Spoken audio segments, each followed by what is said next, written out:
October 14th, 1943.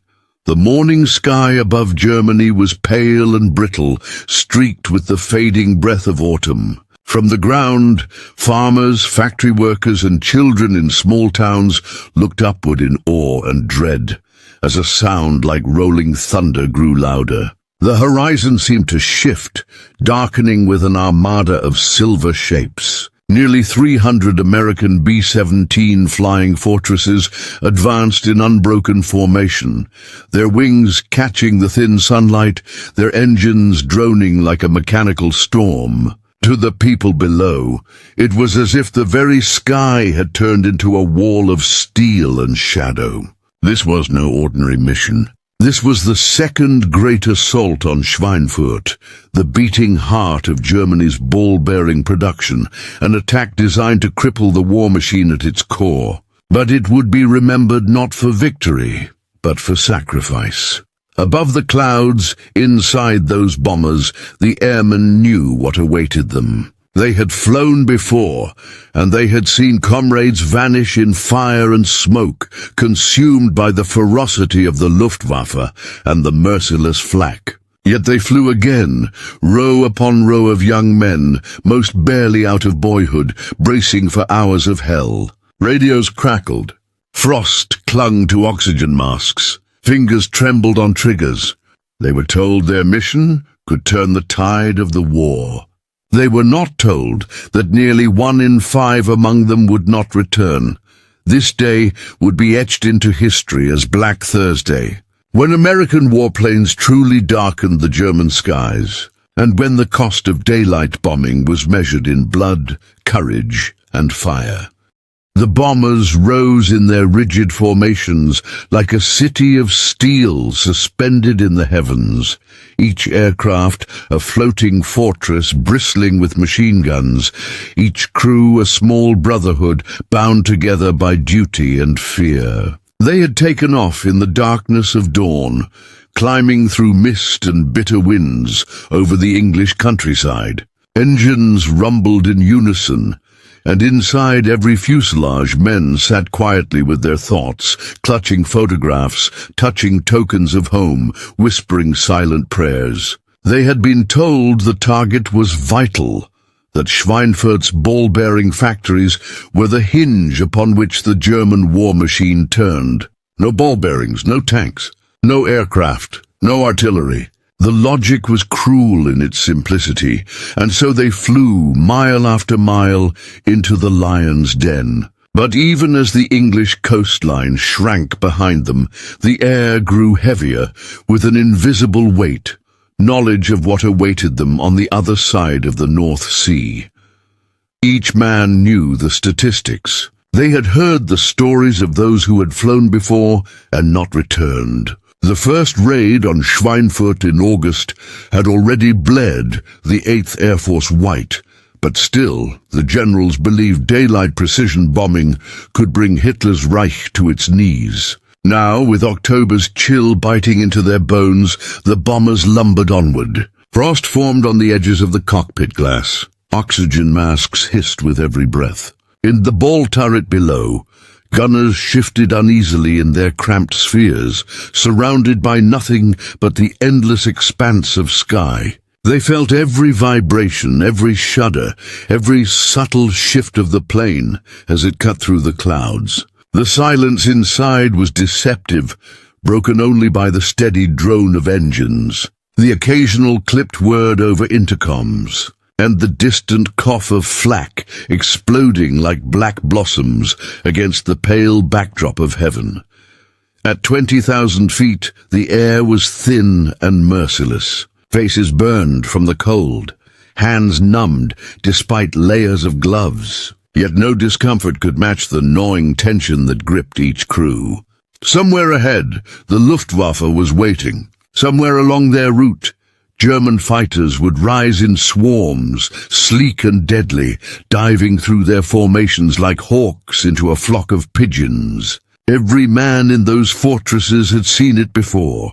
One moment the sky was empty. The next, it erupted with trails of white contrails and the crackling fury of gunfire. Somewhere down there, in airfields hidden among forests and meadows, pilots were already strapping themselves into Messerschmitts and Focke-Wulfs, engines coughing to life, orders barked, runways trembling beneath wheels. They knew the Americans were coming. They always knew. Still, the bombers pressed on. The discipline of the formation was their shield. Each B-17 was designed to cover the blind spots of its brothers, interlocking arcs of machine gun fire in a web of steel. In theory, it made them invincible. In practice, it meant that when one bomber fell, it left a hole in the wall, a weakness for predators to exploit.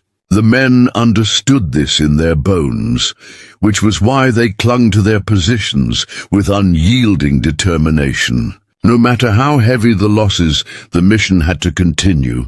For those who survived, there was the comfort of routine. Check gauges, scan skies, adjust altitude, tighten oxygen lines, rotate gunners, repeat. Routine was survival. Routine was the only thing that kept fear from swallowing them whole.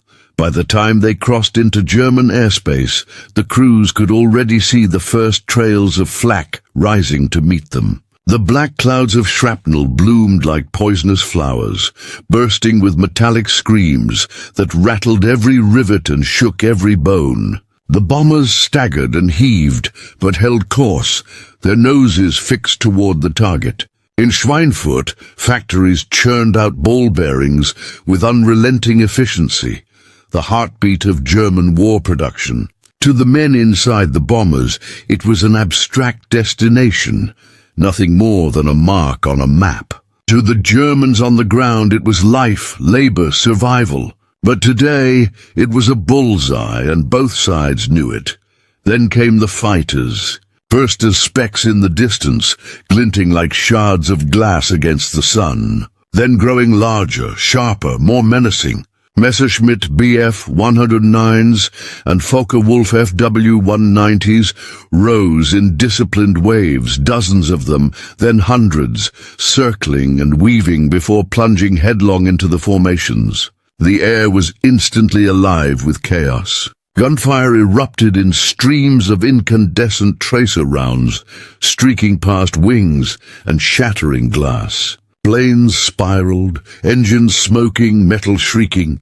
The formations that had seemed so solid fractured under the assault, gaps opening like wounds. Gunners screamed into intercoms, squeezing triggers until barrels smoked, watching German fighters blaze into fireballs or slash away into the clouds.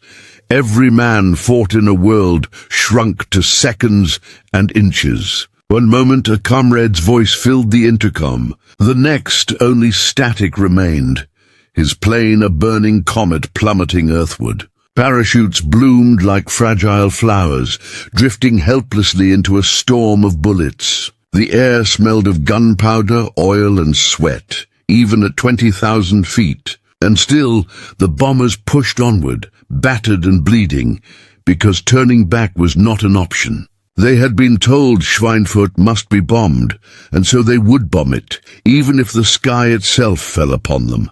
To the men inside, time slowed. Minutes stretched into eternities as they fought wave after wave. Fighters diving from above, from below, from the sun itself, using every trick to blind and break the formations. Bomb bay doors clanged open at last, and the payloads fell. Tons of explosives tumbling earthward in slow, relentless arcs. Below, the city shuddered under the impact, buildings crumbling, factories tearing apart, smoke boiling upward in towering plumes. The Germans fired back with every gun they had, filling the sky with steel. But still the bombs fell, still the bombers roared overhead, shadows blotting out the daylight. The earth itself seemed to tremble. When the formations turned homeward, they did so diminished. Planes limped, engines coughing, wings riddled with holes, some barely more than skeletons of aluminum held together by willpower and luck. Others did not make it, consumed in fire or ripped apart mid-air.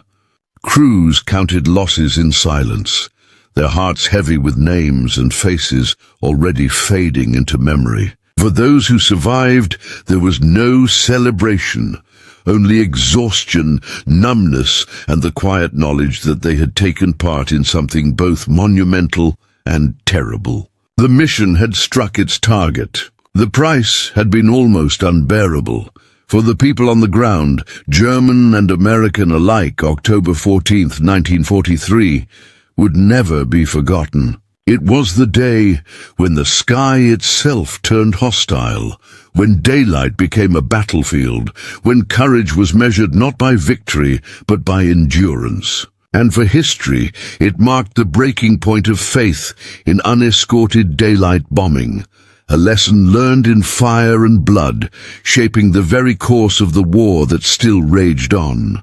The return journey was a study in silence. For hours, the roar of engines had been accompanied by the shriek of flak, the rattle of machine guns, the cries of wounded men. But now, as the bombers limped westward across Germany, only the steady drone remained. Inside each fuselage, men slumped in their seats, their hands trembling, their bodies numb from cold and fatigue. Some stared blankly at the instruments before them, too drained to speak, while others whispered to themselves, counting survivors, tallying losses in their minds. Through shattered windows, they could see the contrails of their companions stretching across the sky, thin and fragile, like the remnants of a battle already fading into memory. Yet every glance reminded them of what was missing, the holes in the formation where their brothers had once flown.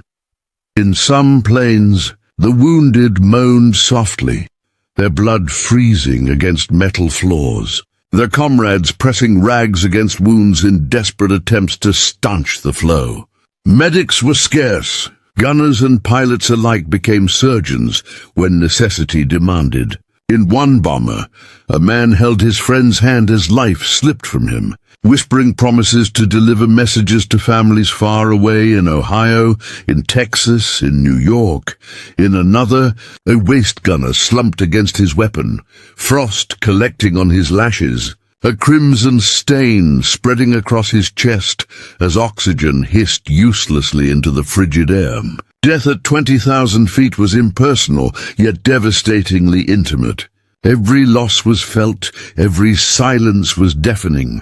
For those who survived, the return across the Channel was bittersweet. England's coastline emerged from the haze, green fields stretching like a promise of salvation. Yet the relief was tempered by the knowledge that not all would share in it. Airfields across East Anglia prepared for the homecoming, their runways dotted with ambulances, fire crews, and ground crews scanning the skies with anxious eyes. Wives, sweethearts, and friends waited in nearby villages, straining to hear the sound of engines overhead. But as the first wave of bombers descended, the ground crews counted 1, 2, 3, and then the spaces, the empty skies where bombers should have been.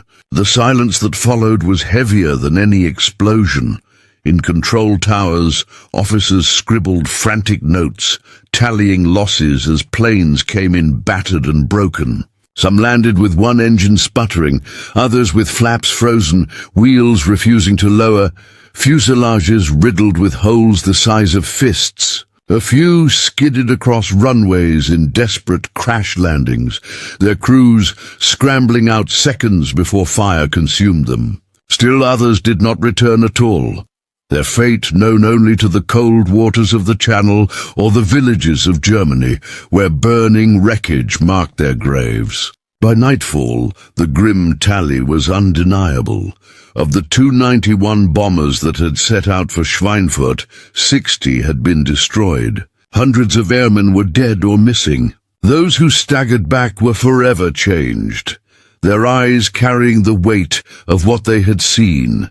The men who climbed down from their planes that evening were not the same ones who had climbed aboard at dawn. Their uniforms were scorched, their hands blackened with grease and blood, their faces lined with exhaustion far beyond their years. They were barely more than boys, 1920-22.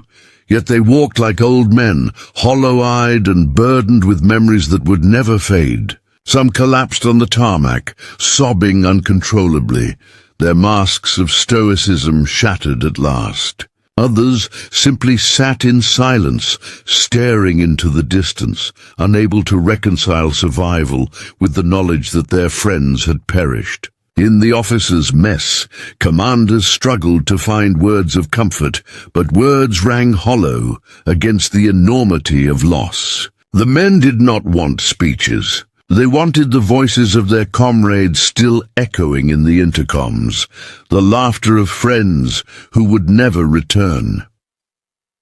Across the Channel in Germany, the day was remembered differently. For factory workers in Schweinfurt, the raid was both terror and relief. The bombs had fallen with devastating accuracy, reducing buildings to rubble, tearing apart machinery, and killing civilians who had sought shelter in basements and bunkers. Yet for many Germans, the destruction carried with it a grim recognition. If the Americans could strike the heart of their war machine in broad daylight, then no place was truly safe. In villages surrounding the crash sites, civilians gathered to gawk at twisted wreckage and parachutes tangled in trees. Some pitied the young American crews, their bodies broken and strewn across fields, while others spat in contempt, calling them murderers who had brought death to their homeland. Captured airmen were paraded through towns, jeered at by crowds, their uniforms torn, their faces bruised. But in quiet moments, even their captors could not help but see them for what they were, boys far from home, caught in a war too vast for anyone to truly comprehend. The Luftwaffe, for its part, celebrated the day as a triumph. German fighter pilots returned to their bases boasting dozens of kills, their victories painted proudly on fuselages. They toasted with cognac and beer, their commanders praising their bravery. Yet beneath the triumph lurked exhaustion. Every victory came at a cost. Aircraft had been lost, comrades killed. And though the Americans had suffered grievous casualties, still they came.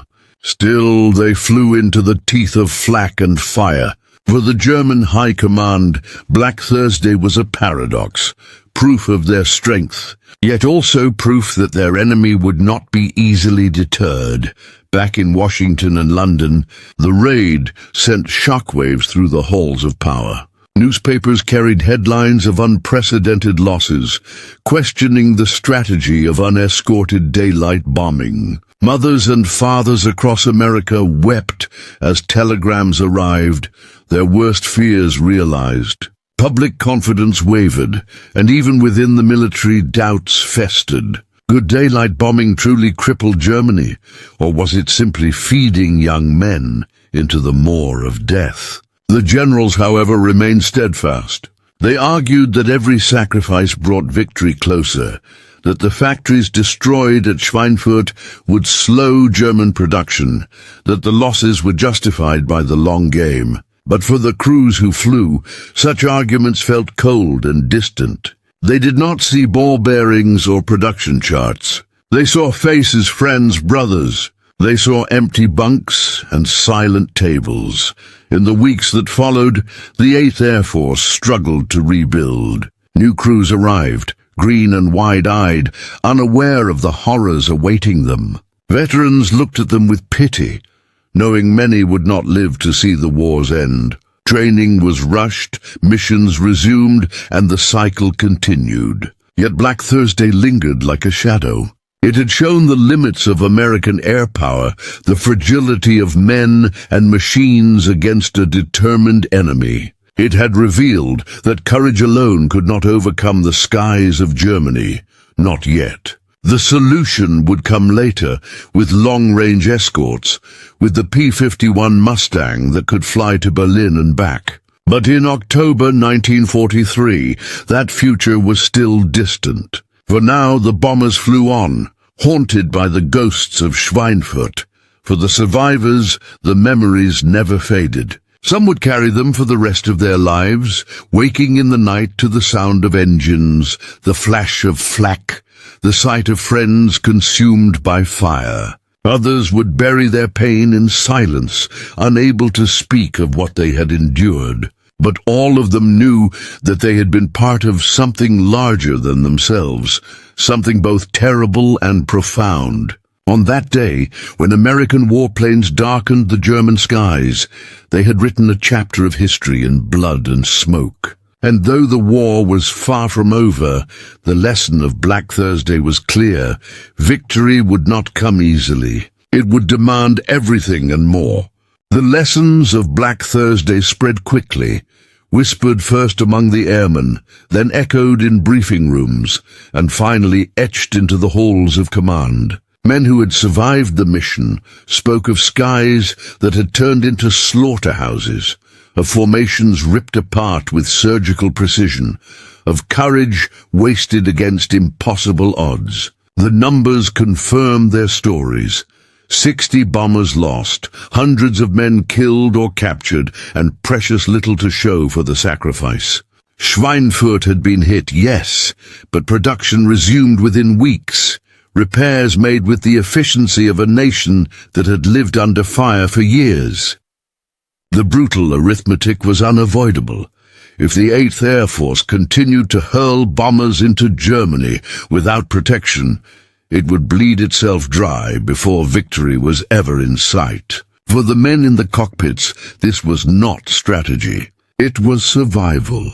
And survival demanded change. In the months that followed, a restless unease settled over England's airfields. The young crews knew their missions were not over. Schweinfurt had not been the last.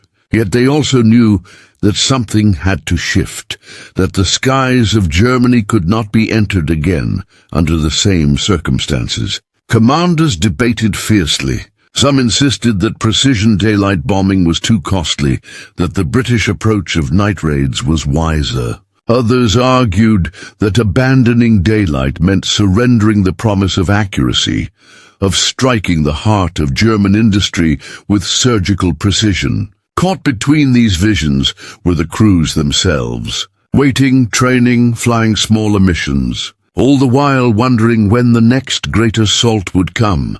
The truth was clear to the men at the top, even if it was not admitted aloud at first. The bombers were not enough. The flying fortress, for all its armor and bristling guns, could not withstand the Luftwaffe's fury without help. Escort fighters were needed, planes that could guard the bombers all the way to their targets deep inside Germany and back again. But in 1943, such escorts did not exist. The P-47 Thunderbolt was tough and powerful, but its range was limited. The British Spitfire, agile and deadly, could not fly far enough into the Reich to matter. The bombers had always been told they could defend themselves. Black Thursday proved that lie. And so, the search for salvation began.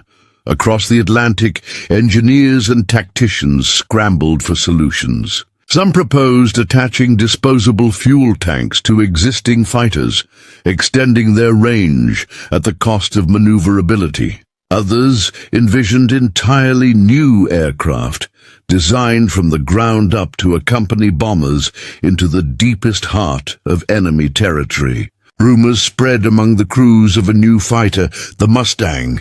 Sleek, fast, and elegant, it had been dismissed at first as impractical, a curiosity born of Anglo-American cooperation. But when fitted with the Rolls-Royce Merlin engine, the P-51 Mustang transformed into something extraordinary, a machine capable of matching the Luftwaffe's best in speed, firepower, and most crucially range. Still, in the waning months of 1943, the Mustang was a promise, not yet a reality. The bombers continued to fly, missions planned with cautious optimism, every raid a gamble played against the cold mathematics of losses and production. Crews whispered to one another about big week to come, about the idea of breaking the Luftwaffe once and for all, but in their hearts they carried the shadow of Schweinfurt. Every time they climbed into their planes, they remembered the empty spaces in the formations,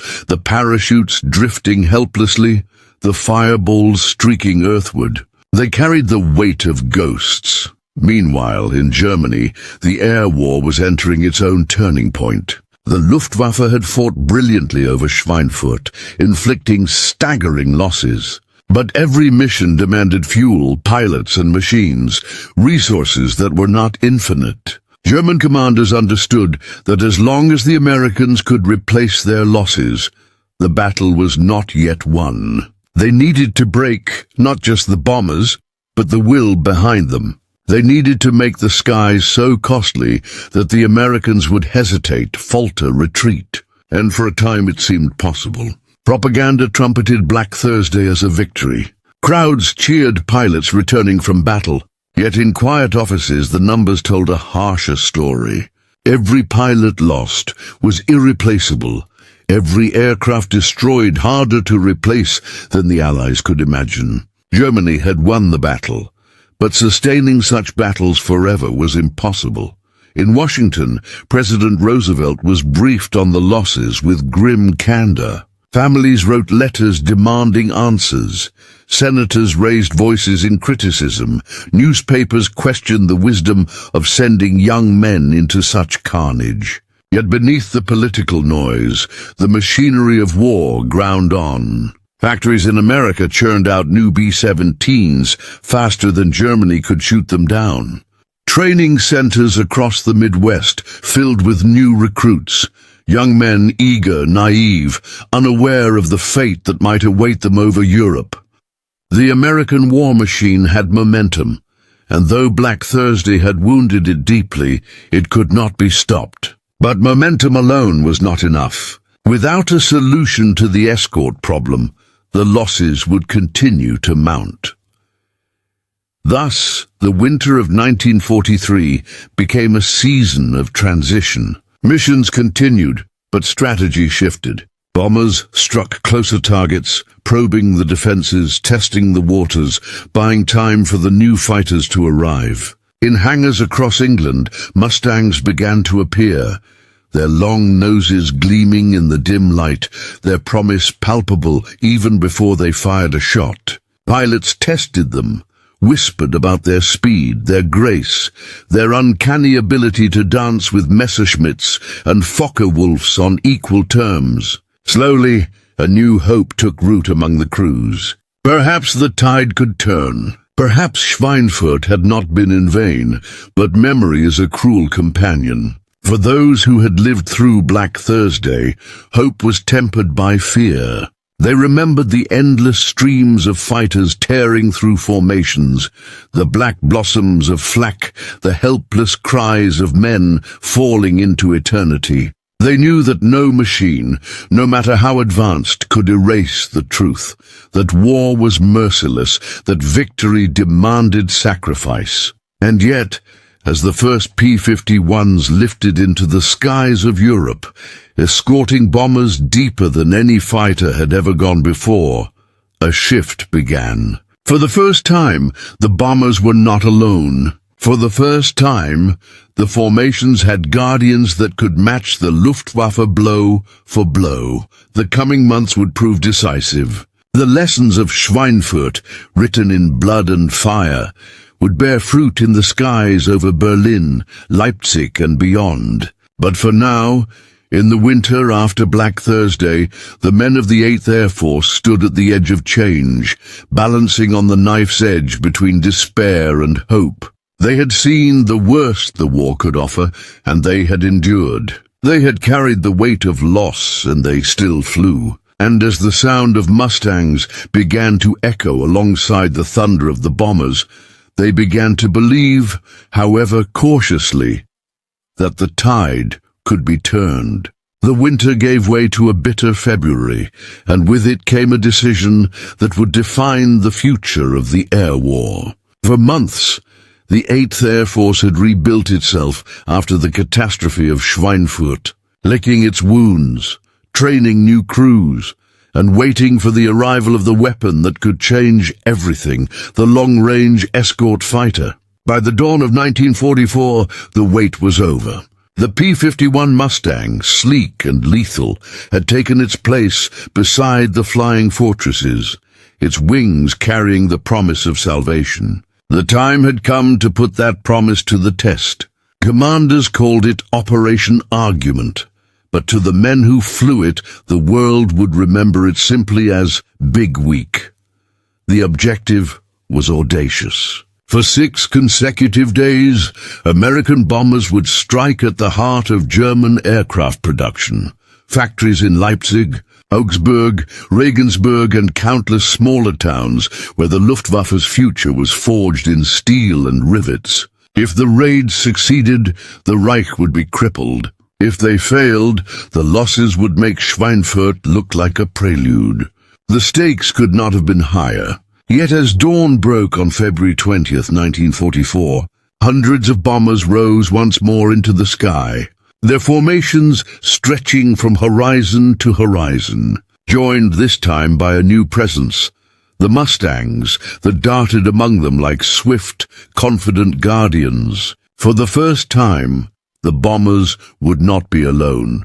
Inside the cockpits of the Mustangs sat pilots eager to prove their worth. Many were veterans of the Thunderbolt and the Spitfire, men who had flown missions limited by range, forced to turn back just as the bombers needed them most. Now they could go all the way. They could meet the Luftwaffe on its own soil, challenge it above its own cities, and protect their brothers in the bombers until the very end. The first encounters were electric. German fighters dove into the bomber streams with their usual ferocity, only to find Mustangs waiting for them, diving with equal speed, turning with equal precision, firing with deadly accuracy. Dogfights exploded across the sky, contrails twisting into violent knots as machines and men tested the limits of endurance. For the bombers, it was like breathing after drowning. For the Germans, it was a revelation they had long feared. The Americans had finally found their equal in the air. The days that followed were a blur of fire and smoke. Each morning, the engines roared to life before dawn.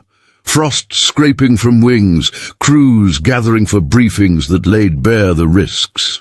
Targets deep in Germany appeared on the maps, ball-bearing plants, assembly lines, factories where Messerschmitts and Focke-Wulfs were born. The men listened in silence, their faces pale, their thoughts already drifting to the dangers ahead. Then they marched to their planes, climbed aboard, and rose once again into the skies. Hundreds of fortresses and liberators, their shadows crossing the fields of England like an omen. Above them, the Mustangs soared, their Merlin engines singing a sharper, faster song, their pilots ready to meet whatever came. For the Luftwaffe, Big Week was both a test and a trap. They could not allow the factories to fall, yet every defense they mounted only bled them further. Experienced pilots who had fought since the early days of the war found themselves facing an enemy that could match their maneuvers, chase them farther than ever before, and cut them down with ruthless efficiency. The Luftwaffe still inflicted losses. Bombers still fell in flames, crews still parachuted into captivity or death. But the cost was staggering. For every American bomber lost, Germany lost fighters it could not replace, pilots it could not train fast enough. Factories were damaged, production slowed, but the greater wound was to the Luftwaffe itself, its strength ebbing with every passing day. For the men inside the bombers, Big Week was a crucible. They endured hours of flak, the endless rattle of gunfire, the sight of comrades vanishing in explosions. Yet they also felt something new, hope. When German fighters attacked, they saw Mustangs diving to meet them, weaving among the formations, shooting down enemies with a skill that bordered on artistry. The radio crackled with voices not just of bombers, but of escorts, confident, calm, reassuring. "We've got you covered," they said. And for the first time since the nightmare of Schweinfurt, the bomber crews believed it. On the ground in Germany, the raids were felt with terrifying immediacy. Cities shook under the weight of explosions, factories crumbled, and smoke darkened the skies for miles. Workers fled into shelters, emerging to find their livelihoods reduced to rubble. For civilians, Big Week was another chapter in the growing nightmare of war from above, a relentless pounding that seemed to stretch beyond endurance. For German industry, it was a blow that could not be ignored. Production slowed, resources diverted, repairs delayed. And all the while, the skies above their cities became battlefields, littered with the wreckage of both sides. A grim reminder that the war had truly come home. By the end of Big Week, the cost was staggering on both sides. The 8th Air Force lost nearly 250 bombers and 28 fighters, their crews dead or captured. But the Luftwaffe had suffered a wound from which it would never fully recover. Hundreds of fighters were destroyed and, more importantly, hundreds of veteran pilots were gone. Men who could not be replaced by the hurriedly trained youth now sent into cockpits. For the first time, the balance of power in the skies began to shift decisively. The Americans had paid dearly, but they had proven that with escorts with persistence, they could strike the heart of Germany again and again, until the Reich bled itself dry. For the survivors of Big Week, the memories etched themselves into their souls. They had flown through storms of steel, seen the earth vanish beneath plumes of smoke, watched as enemies fell in flames and friends vanished forever. They had endured fear, loss, exhaustion, yet they had also felt the surge of triumph, the knowledge that they were part of something larger than themselves, something that might one day end the war. And in the quiet moments after landing, as they sat in the dim glow of barracks or sipped coffee in mess halls, they spoke of it with awe. Big Week had not just been a battle, it had been a turning point. From that week forward, the Luftwaffe was never the same. Its strength waned, its dominance cracked, its aura of invincibility shattered. The Americans, bolstered by Mustangs and by the hard lessons of Schweinfurt, pressed their advantage with relentless force. The skies that had once seemed the domain of German fighters now belonged increasingly to the Allies. And though the war was far from over, though countless battles still loomed, the tide had begun to turn. In February 1944, when American warplanes once more darkened the German skies, it was no longer with the despair of Black Thursday, but with the steady, growing certainty of victory.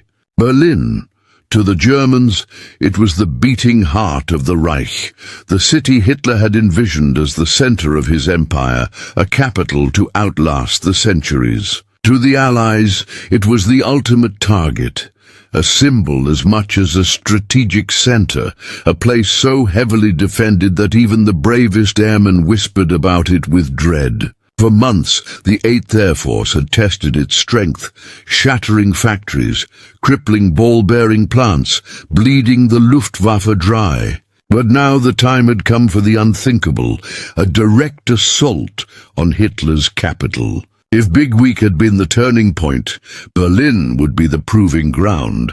The first raids came in March 1944. Dawn after dawn, the English countryside thundered with the rising roar of engines. As B-17s and B-24s clawed into the air, their shadows gliding over the hedgerows below. Men buckled themselves into flak suits, adjusted their oxygen masks, and looked at one another with eyes that tried to hide the fear inside. They knew what awaited them. Berlin's defenses were legendary, a gauntlet of flak towers, searchlights, and the most determined fighter squadrons the Luftwaffe could muster. Yet still, they went, wave after wave, hundreds of silver giants pushing eastward into the cold morning skies. The Luftwaffe threw everything it had into the defense of its capital. Messerschmitts and Focke-Wulfs rose in swarms, their pilots driven by desperation, by pride, by the knowledge that losing Berlin meant more than losing a city. Over the countryside, battles raged so fierce that the sky seemed to dissolve into chaos. Contrails twisting, explosions blooming, machine guns rattling without pause. Bombers tightened their formations, gunners firing into the haze, tracers crisscrossing like fiery webs. And above, the P-51 Mustangs wove their deadly dance, hunting down interceptors with unmatched precision. For every bomber that fell, 2 German fighters seemed to follow it down. Slowly, inexorably, the balance continued to shift. For the men flying toward Berlin, the experience was surreal, almost dreamlike in its terror.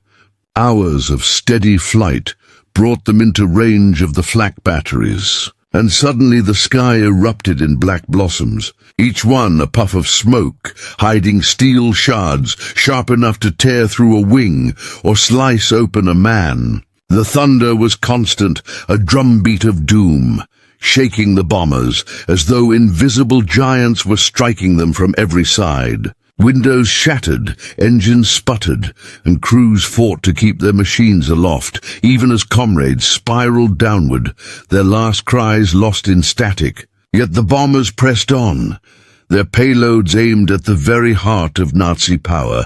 When the bombs finally fell, Berlin shook. Explosions ripped through rail yards, munitions plants and factories, sending firestorms clawing toward the sky. Civilians huddled in shelters, their world trembling with each detonation, wondering if the next would bury them forever.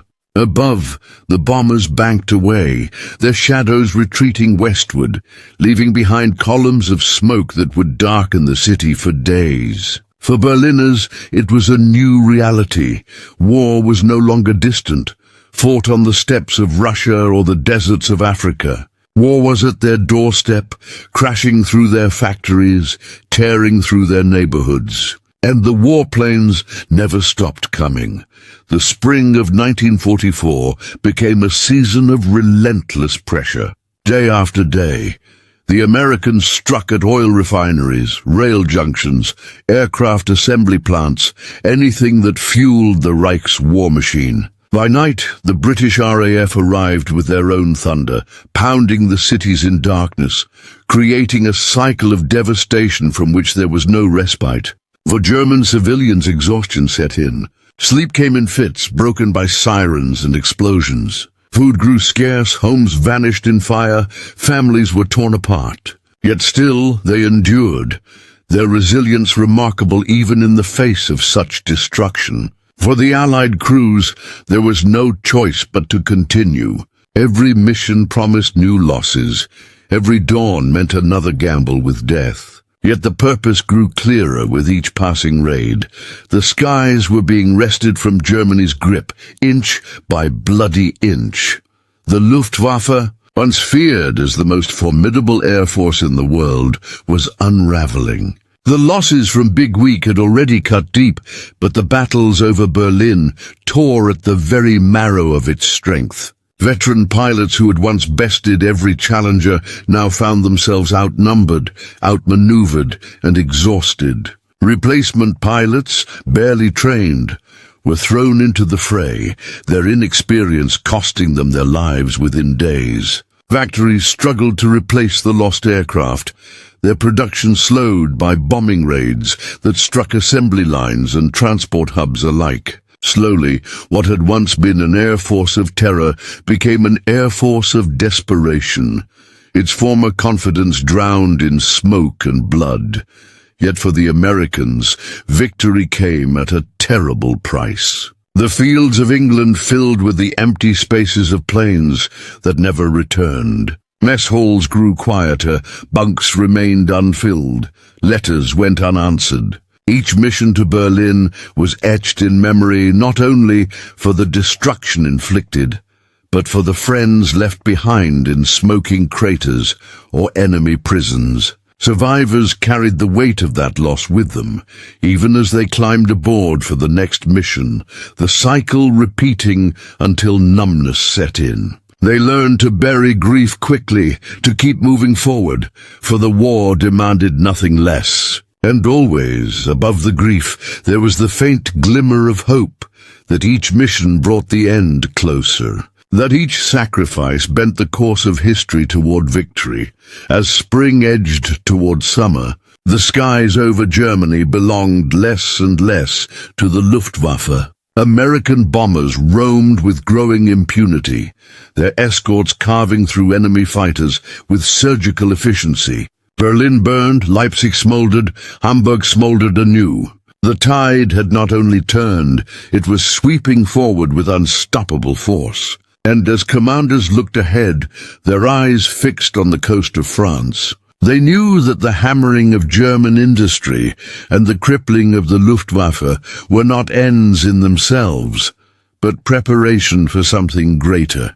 The greatest invasion in history was coming, and the air war was paving the way. By May of 1944, the thunder of engines over Europe had become a daily fact of life. What had begun as daring raids into enemy territory had transformed into a relentless drumbeat, a rhythm of destruction that pulsed across the continent. The air war was no longer just about factories or symbols.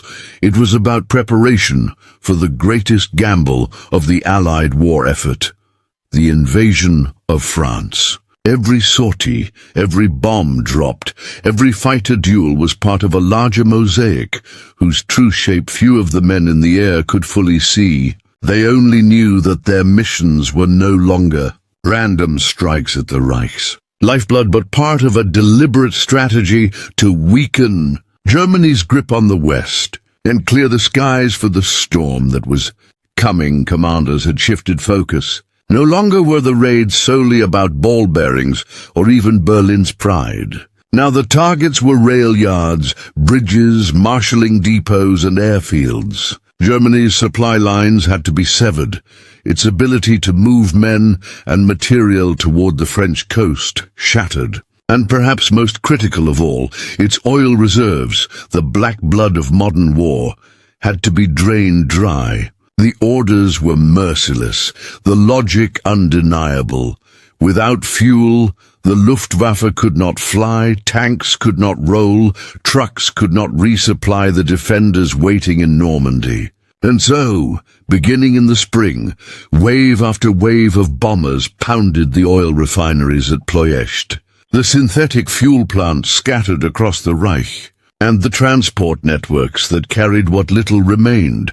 For the crews in the bombers, the missions grew no less deadly. Flak still filled the skies, German fighters still struck with ferocity, and the losses continued to mount. Yet there was a difference now, a sense that the balance had shifted. Where once the Luftwaffe swarmed with unrelenting confidence, now their numbers thinned, their attacks grew hesitant. Veteran American pilots noted it with grim satisfaction. The Luftwaffe was bleeding out. By June, some bomber groups flew missions deep into the Reich with scarcely a fighter challenge at all, something unthinkable only a year before. And when the German fighters did come, they came in smaller numbers, often piloted by youths barely out of training, their maneuvers sloppy, their fates sealed almost as soon as they appeared. The Mustangs carved through them like hawks through fledglings.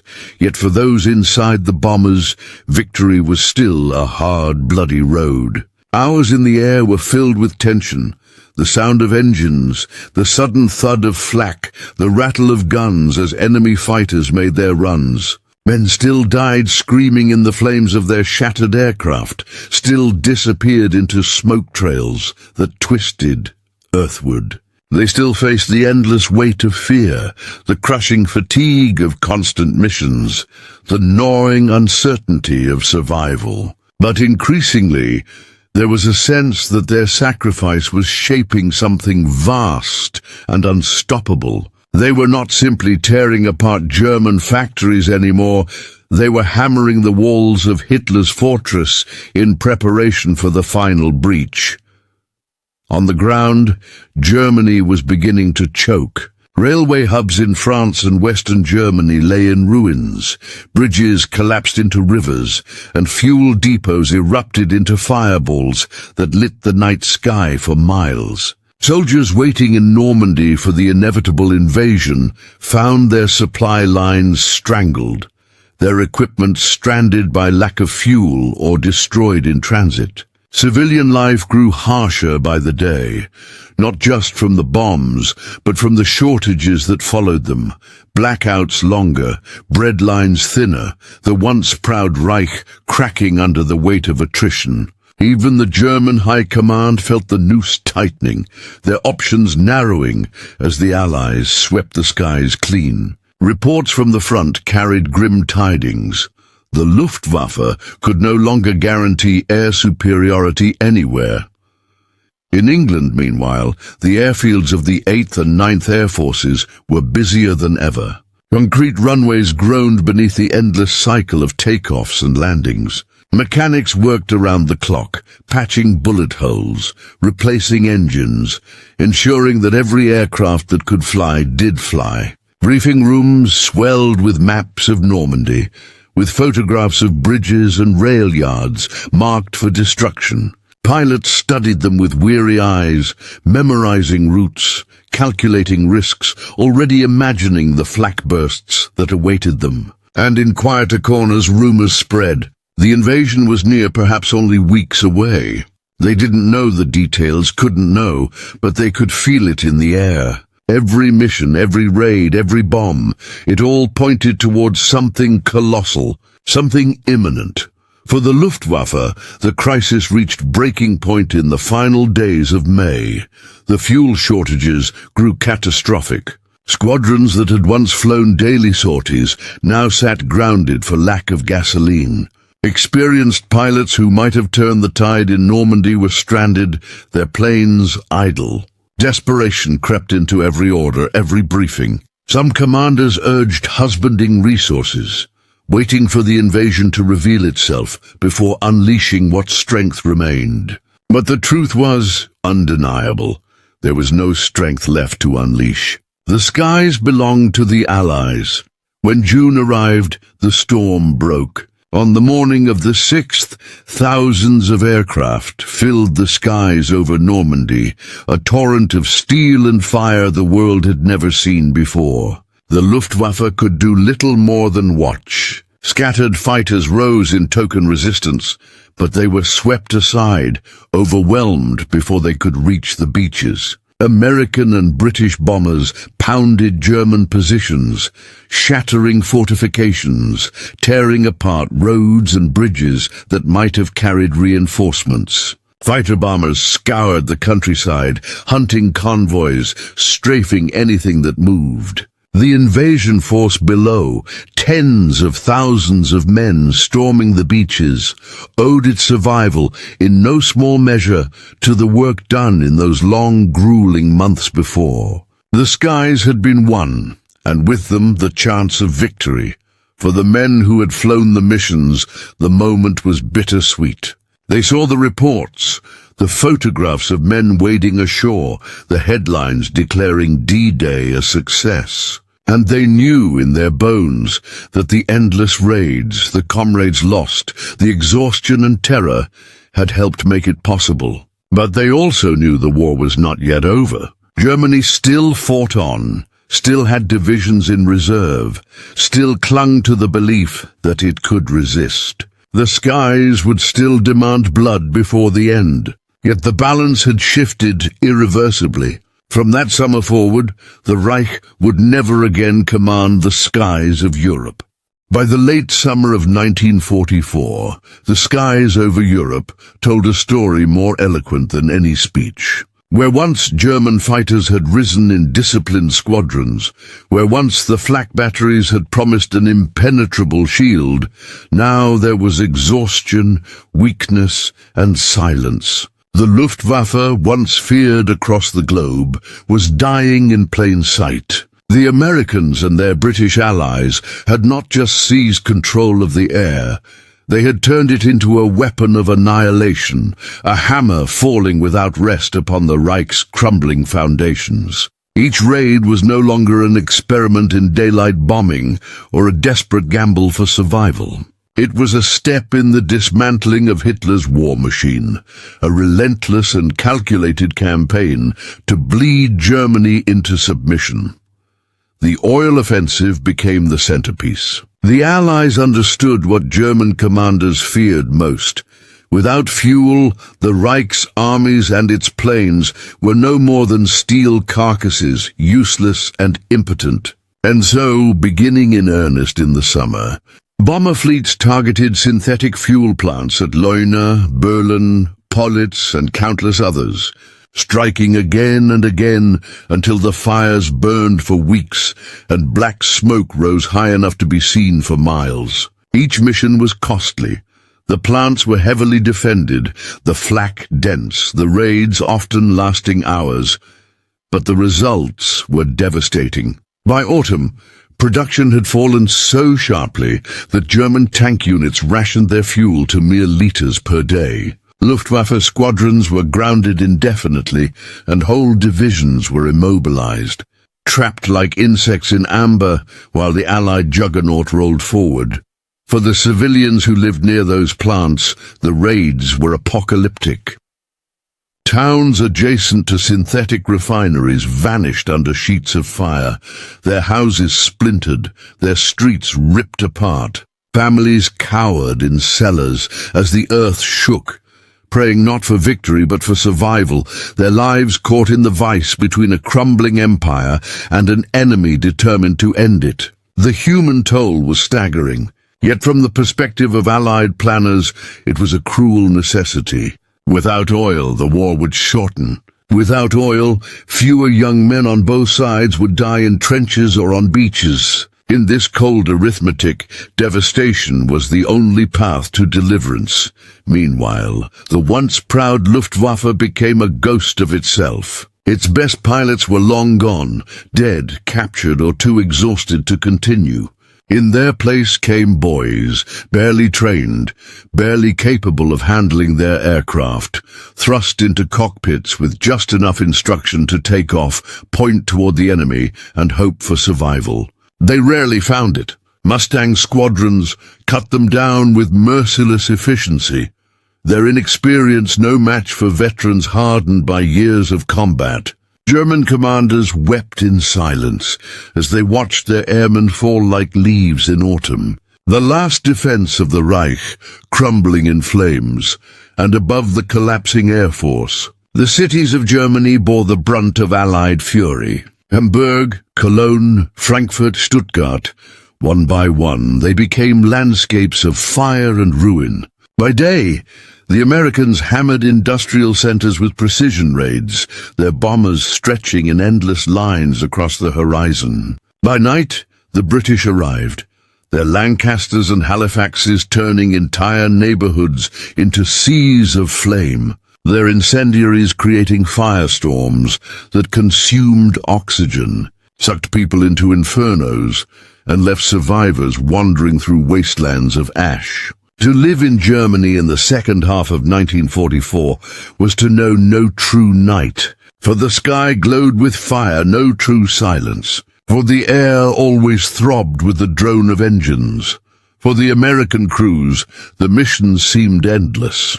They rose before dawn, filed into briefing rooms, scanned maps dotted with red circles, and knew that some among them would never return. They strapped themselves into their planes, their routines by now mechanical, their fears buried under layers of exhaustion and fatalism. They flew into flak storms so thick that daylight seemed swallowed by black clouds, watched as comrades vanished in blossoms of fire, and kept going, always kept going, because stopping meant prolonging the war, meant condemning more men to die on the ground. And when they returned, those who were lucky enough, they found little relief, just the next briefing, the next mission, the next chance to vanish into the smoke. The German people, once promised victory after victory, now lived amid ruins that testified to the lies. Propaganda could no longer hide the truth. Factories lay in rubble. Trains stood derailed and smoldering. Homes disappeared with entire families inside. Children grew thin. Mothers scavenged among wreckage. Fathers at the front wrote letters that never reached their homes. Yet even amid despair, there was resilience, a stubborn will to endure, to believe that somehow survival was still possible. And for some, the destruction only deepened their resolve, convincing them that surrender was impossible, that only through holding on to the bitter end could their suffering mean anything. As autumn gave way to winter, the Allies pressed harder still. The bombing campaign merged seamlessly with the advance of armies on the ground, the two forces feeding each other's momentum. Bombers smashed railways ahead of advancing divisions, cutting off reinforcements before they could arrive. Fighters prowled the skies, hunting trains, trucks, and anything that moved, leaving the German countryside littered with burned-out carcasses of machinery. On the ground, Allied troops marched forward under skies increasingly free of enemy aircraft, their confidence bolstered by the thunder above that seemed always to be on their side.